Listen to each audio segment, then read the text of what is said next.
Hari ini kita mau ke rumah salah satu mitra deradikalisasi yang cukup sukses.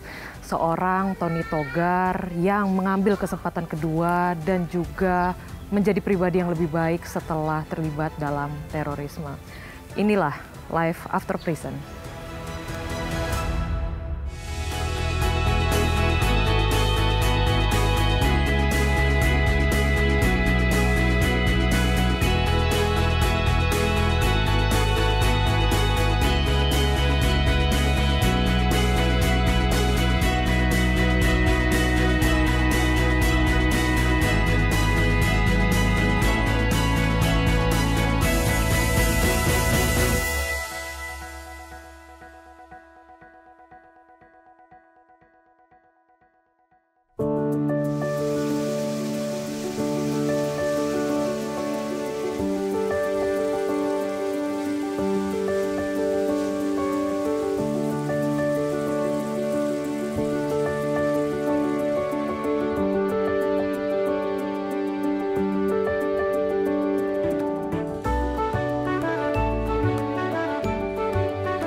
Ini ya rumahnya ya. Assalamualaikum. Waalaikumsalam. Dengan Pak Tony Togar betul? Betul. Siap. Apa kabar Pak? Alhamdulillah. Saya Yohana. Iya. Ya, Pak, hari ini saya boleh nggak lihat-lihat kegiatan seharian Bapak? Boleh. Boleh ya. Buat Sobat Damai yang ingin mengenal siapa sosok Pak Tony Togar, kita saksikan video berikut ini. Tony Togar adalah salah satu sosok mantan pelaku tindak pidana terorisme yang sangat berpengaruh di wilayah Sumatera Utara, khususnya di Medan. Pada tahun 2003, Tony Togar ditangkap dan divonis selama 26 tahun penjara atas kasus pengoboman gereja dan perampokan FAI yang digunakan untuk mendanai organisasi teror. Tony Togar keluar dari masa tahanan pada November 2015 karena dinilai telah berkelakuan baik dan hanya menjalani hukuman selama 12 tahun penjara. Setelah bebas dari masa tahanan, Tony memulai berwirausaha dengan membuat berbagai jenis sabun dan memasarkan madu. Kini, Tony Togar dapat bangkit dan memulai hidup baru sebagai pengusaha sukses. Seperti apa kehidupan kesehariannya? Selengkapnya di Life After Prison. Awalnya saya setelah pulang itu agak bingung nih mau kerja apa gitu kan. Jadi setelah saya amati istri saya, kalau tiap bulan itu belanja sabun dalam kapasitas yang banyak, saya berpikir bagaimana kalau saya bisa buat sabun sendiri. Akhirnya saya jalan-jalan ke toko kimia. Di toko kimia itu saya tanya-tanya dengan mereka. Ternyata sekarang ini setelah 13 tahun atau 15 tahun itu perkembangan toko kimia lebih terbuka lagi. Di sana sudah ada paket-paketnya gitu. Mau buat paket sabun cuci piring, pakaian, untuk mobil, untuk lantai, itu sudah ada semua. Mereka siapkan resepnya dan terbuka, gratis. Waktu itu kan saya modalnya tongkat doang. Dari tongkat saya aduk gitu kan, satu ember-ember. Ember inilah ember kecil. Ternyata alhamdulillah ketiga, keempat berhasil. Alhamdulillah. Setelah saya hitung-hitung kosnya, kemudian nilai jualnya, saya rasa ini boleh dijual. Akhirnya saya mulai menjual di pasar-pasar melalui istri saya. Oh, berarti ini juga sudah dijual secara umum ya Pak ya? Udah. Oke. Cuma saya perlunya, karena modalnya nggak banyak, saya direct selling. Jual nggak boleh utang, artinya jual harus jadi duit dia, biar cashbacknya dapat terus kan. Akhirnya dapat putaran. Berarti setiap hari Bapak produksi sabun atau berapa hari sekali? Enggak juga, saya sesuai dengan kebutuhan. Di zaman Covid memang banyak orang yang mesan. Di zaman Covid. Karena waktu itu saya amati yang untuk handshop itu kosong di pasaran. Habis ludes ya. Jadi saya dapat orderan banyak, cukup banyak, satu mobil, satu pickup gitu ya. Tapi sekarang ini saya hanya memenuhi kebutuhan pelanggan-pelanggan tetap saya aja. Pak, bisa ditunjukin nggak Pak ke saya? Ya. Gimana cara buat sabunnya? Awalnya Pak? Mesin ini nggak ada ya. Ini adalah mesin rakitan saya sendiri dengan kawan-kawan. Supaya nggak begitu berkeringat lah untuk membuat sabun itu. Berarti ini untuk mengaduk ya Pak ya? Iya, ini untuk aduk. Kita tes ya. Boleh Pak. Ya, jalan ya. Mesinnya jalan, cukup jalan dan tidak terlalu kuat dan tidak terlalu lemah. Artinya cukup untuk mengaduk. Kalau misalnya terlalu kencang nggak bisa jadi sabun juga atau bagaimana, Pak? Kalau terlalu kencang sabunnya ke atas sini nanti. Nanti penuh jadi busa, nggak Pak. jadi. Jadi nggak jadi dia. Jadi dia harus pelan. Dan ini kalau di pabrik besar bukan ini dinamonya, dia dinamo yang agak lebih besar yang bisa di setel pelan, sedang, kencang. Nah, ini hanya sederhana, homemade ya. Cukuplah untuk ini. Untuk kapasitas satu hari bisa 1 ton. Kalau kita, lumayan, iya, Pak, ya. dengan mesin ini bisa 1 ton. Tapi ya agak sedikit berkeringat lah ya. Kalau 1 ton berarti berapa Jerigen yang kayak gitu, Pak? Jerigen itu isinya 5 liter. Berarti 200. 200. Iya, 200 jerigen. Besar juga, Pak, ya produksinya. Ya lumayan lah.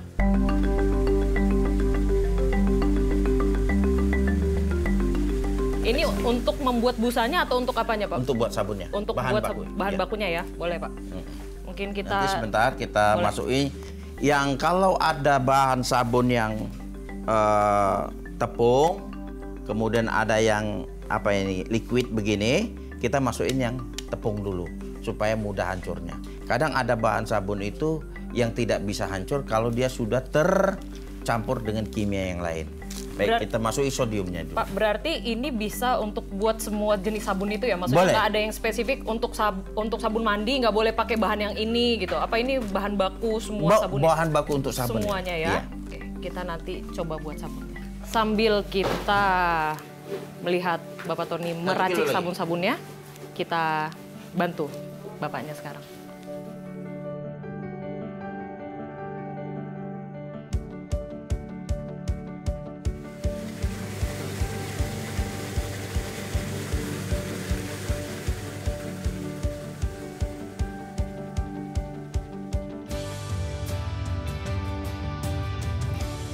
Ya, ini sesuai. Kalau prosedur ini sebenarnya sudah selesai. Tinggal beberapa waktu lagi busanya akan habis. Dan insya Allah besok udah bisa jernih dia. Oke, berarti nanti busa-busa ini udah nggak ada lagi ya, Nggak Pak ada ya? lagi, baru kita antar ke pasar. Sekarang kita packing madu di dalam. Oke. Boleh? Ayo.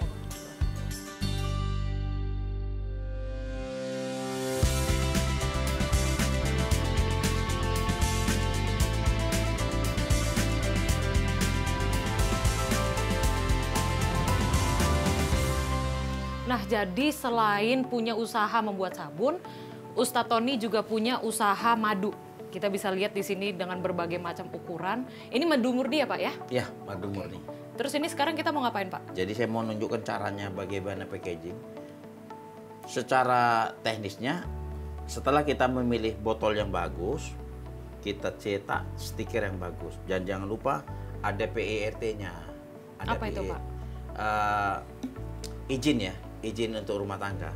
Jadi produksi izin rumah tangga ini perlu karena untuk menjadi jaminan bagi orang yang konsumen madu kita, bahwasanya madu ini terpercaya dan baik, gitu deh. Berarti ini sudah terdaftar, Pak ya? Udah terdaftar. Ini juga saya lihat ada logo halalnya. Ada CV-nya, ada halalnya, jadi udah lengkap ya, komplit ya.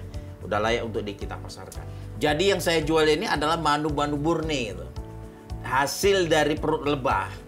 Dan saya nggak berani yang menjual yang oplosan-oplosan gitu, itu bertanggung jawabnya berat. Jadi sebelum kita memasukkan madu ini, kita packing dulu, kita labelin dulu ya. Ini selanjutnya kita mau masukin madunya ke dalam botol. Iya. Sebenarnya kalau saya hari-harian saya pakai jerigen itu, saya tuang, kemudian dalam 1 jam saya udah bisa banyak dapatnya. Jadi sebelum kita mau lanjut ngobrol-ngobrol, saya mau bantuin Ustadz Tony untuk beres-beres madunya dulu.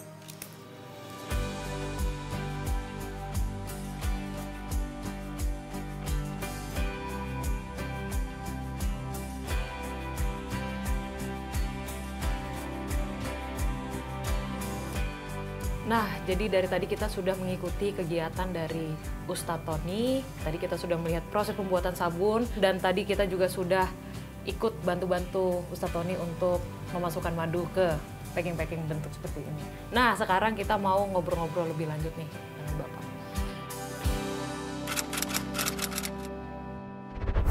Pak, kalau misalnya kita boleh melihat ke belakang, kok bisa sih Pak terlibat dalam terorisme? Awalnya itu ketika peristiwa Ambon itu pecah, itu banyak kaum muslimin yang jadi korban kerusuhan Ambon.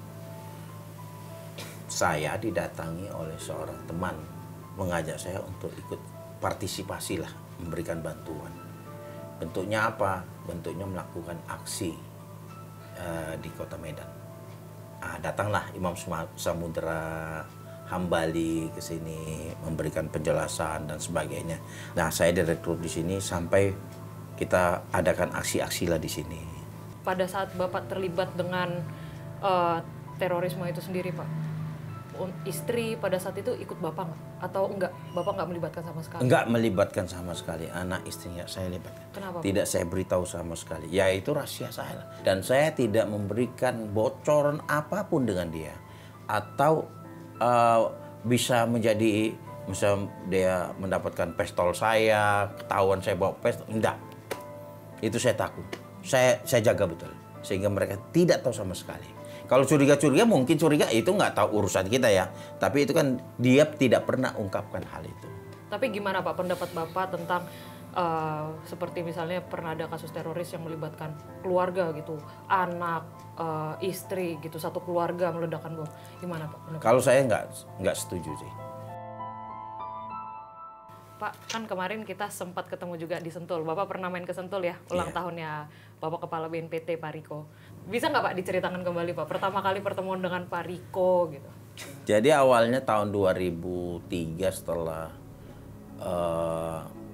Mabes Polri membuat tim pengejaran DPO yang ada di Sumatera, mungkin ya Pak Riko itu pimpinannya gitu, karena dia orang Medan, polisi, kerja di Polda Medan kan, Poldasu. Nah dia dikejar karena saya mungkin sudah dapat data saya itu orang Padang gitu ya, atau sinyal saya di Padang gitu. Mereka kejar saya di Bukit Tinggi Padang Panjang. Memang saya nginap di situ gitu. Jadi tapi saya mobile terus, saya bergerak sana kemari. Nah saya lihat dari korden rumah kontrakan saya itu kok ada orang Telkom aneh-aneh gitu, rambutnya panjang, badannya tegap, tinggi kan, pakaian Telkom kan. Aneh nih orang Telkom. Firasat saya aja, ini nggak beres ini, mesti nggak beres ini. Betul ternyata. Saya waktu itu ke pasar, kemudian saya naik angkot, di belakang saya itu ada satu tim naik Kijang yang di samping saya. Mereka berdiskusi loh. Kita kan orang kalau lihat masyarakat dalam mobil itu kan ya paling ada yang tua, ada yang kecil kali, ada wanita gitu. Itu rata laki-laki umurnya sebaya. Saya udah curiga nih, wah jangan-jangan ini yang cari saya. Ketika saya pulang ke kontrakan saya, betul. Kawan bilang, ada orang Jakarta datang katanya gitu, ganteng-ganteng. Mungkin Pak Riko yang maksudnya kan. Ganteng-ganteng, tinggi-tinggi katanya. Jadi cari siapa? Cari Tony Togar.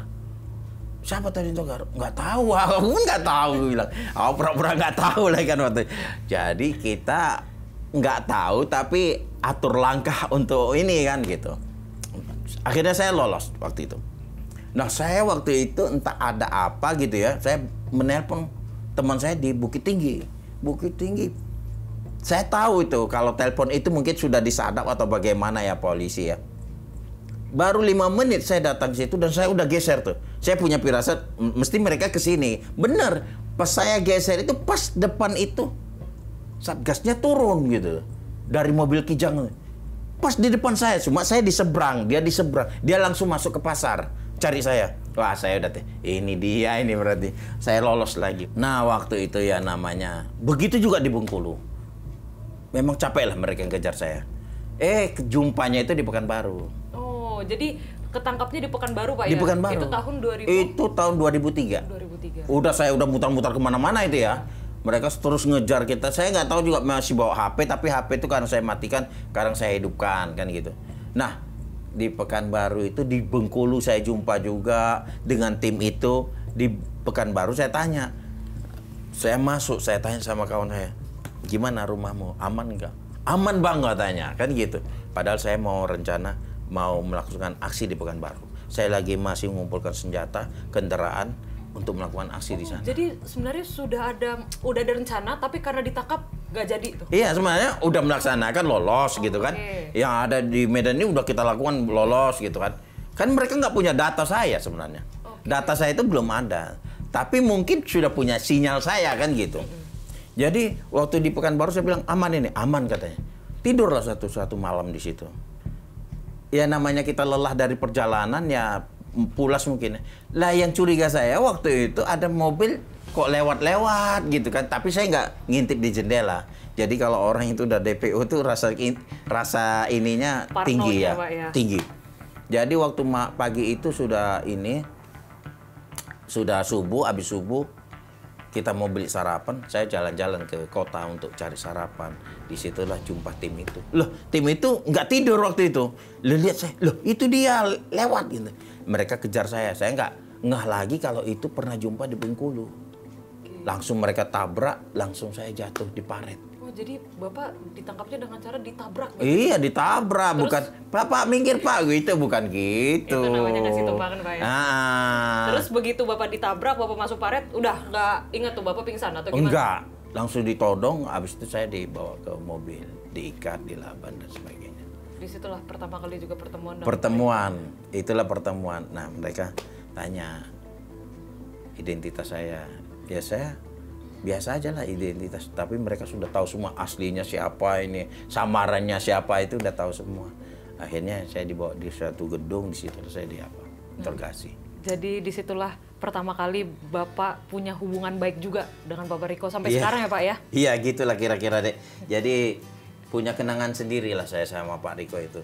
Walaupun satu kata dia bilang jangan, tapi itu bermanfaat sampai ada liputan saat ini. Gitu.